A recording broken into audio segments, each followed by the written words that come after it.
My dear sisters and brothers, many people in this world spend their lives searching for success, security, or happiness. And their strong belief is that if I achieve this success, I will be satisfied for life. Today's reading are reminding us that building bridges begins with heart that seeks God.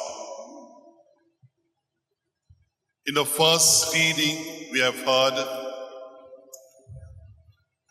after the death of King David, Solomon was the next king of Israel. Well, he was very young, inexperienced, and God invites Solomon. And if we have heard the reading, he has put an extraordinary question to him. He says, "Ask what I should give you." And I think every king will surely ask for wealth, for success, for a victory over the enemy. And I think Solomon would have thought in that same line. But I don't think Solomon does that. Solomon's reply was not to ask for wealth, for long life, or victory over enemy. First of all, he is admitting his limitation. What is his limitation? Rather, he describes that he is just a little child.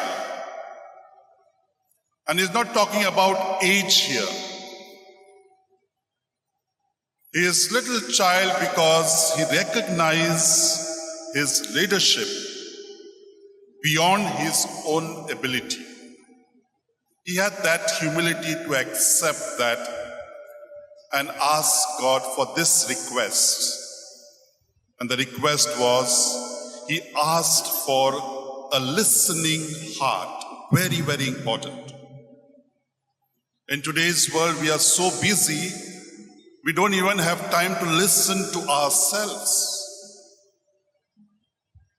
And here is Solomon, so many years back, is asking for a listening heart.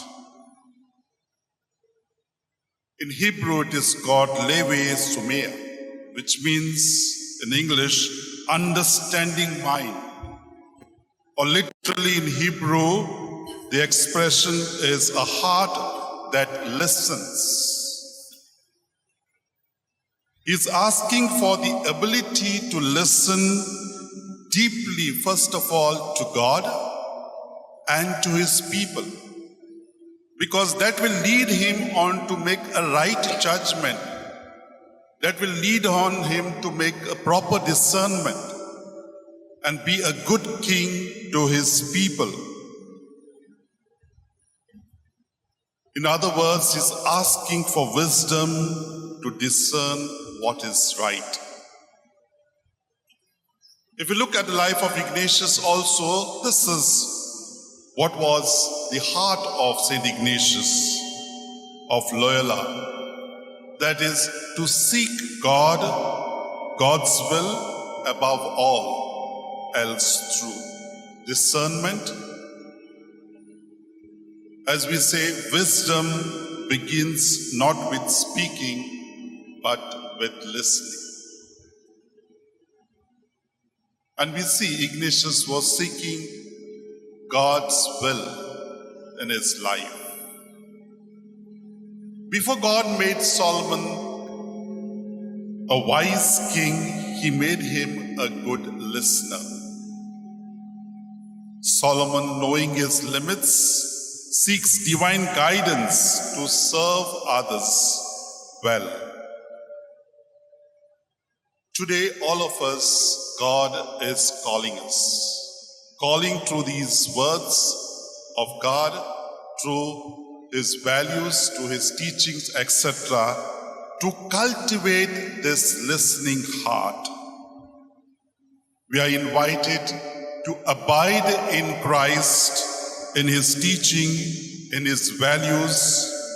And once we do that, once we abide in Christ, in his teaching, in his values, we will begin to see others not as our enemy, but as our brothers and sisters.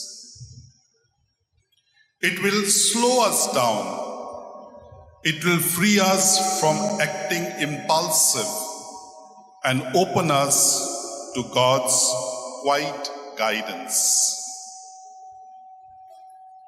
And in the life of Solomon, when he went on ruling, we know he was a good king, but later part of this year, he lost this gift of listening heart because he was no more listening to God. Today's gospel, we see that Jesus is presenting 3 small parables. They are small little ones. We have the first one of the treasure. The second one we have of the pearl, and the third one of the fishing net. If you see, all these 3 are interlinked. They are pointing out to the kingdom of God. And Jesus, through this parable, is trying to talk about what is this kingdom of God. And if one who discovers this kingdom of God or these treasures joyfully will give up everything to possess this kingdom. For us, Christ should be our treasure. I think if the merchant is just trying to possess this one single pearl and sells everything, his focus is on that. If a simple farmer, his whole treasure is in the field, his focus is on that. And so our focus should be on treasures of heaven, that is Christ himself. The Christ is our treasure. His teaching, his values, etc. Because when we remain rooted in Christ, our lives are transformed and we become people who will bring hope, reconciliation, unity wherever we go. As St. Augustine said, our hearts are restless until it rests in you. There was this boy who was trying to collect some money for himself, through pocket money, etc., to buy a nice phone for himself.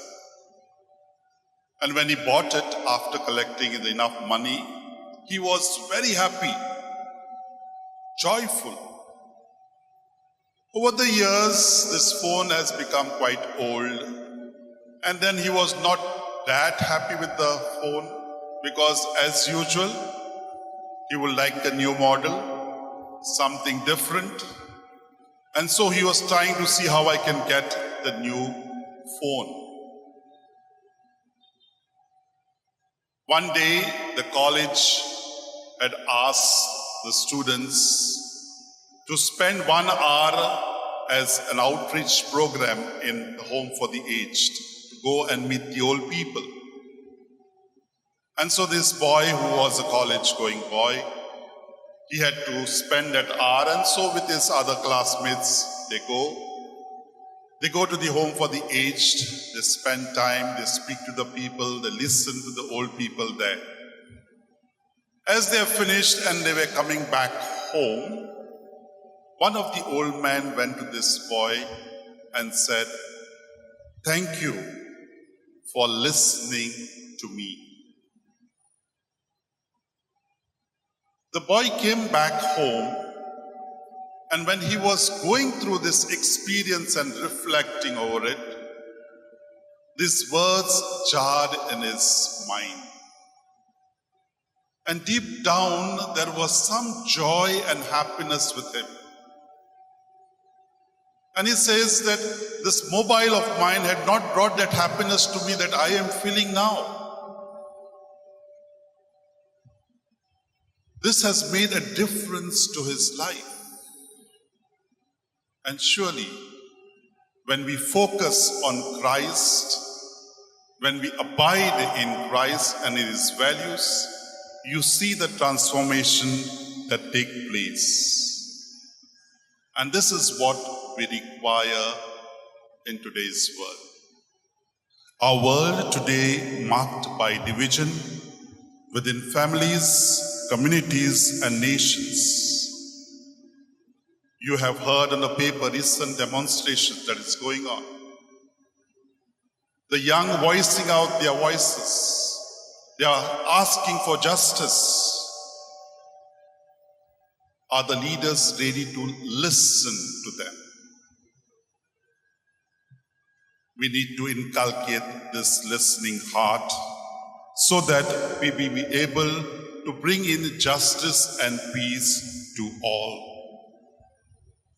St. Ignatius also teaches us that true wisdom comes by listening to God and choosing what leads to greater glory. Abiding in Christ gives us courage to forgive, to listen, to serve, and reach across differences. This way we become bridge builders reflecting God's love in the world that longs for peace. And in these days, we are following the novenas of St. Ignatius. And so we ask for that grace for all of us. And this Eucharist too, let us ask for this grace and pray sincerely, like Solomon's wisdom, to cherish Christ as our greatest treasure and imitate St. Ignatius by abiding in the Lord. Then our words, actions, and relationship will become bridges that leads others closer to God and to one another. Let this be our reflection and prayer during this Eucharist.